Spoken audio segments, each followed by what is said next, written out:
శివ సన్యాసి తాపసి కైలాసవాసి నీ పాదముద్రలు మోసి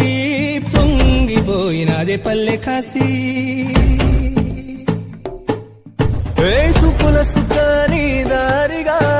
చుక్కలత్తి వాసి మీదిగా చూడ చక్కని సామి దిగినాడు రాయే శ్రీరామురు వాడా దండోరా ఏ రంగుల హంగుల పొడలేదురా ఇడు వెంకమ్మ శంకర శివుడేనురా నిప్పు గొంతున నిలపు మచ్చ సాక్షిగా నీ దాపం శాపం తీర్చేవాడేరా సామి అంటే హామీ తనై ఉంటాడురా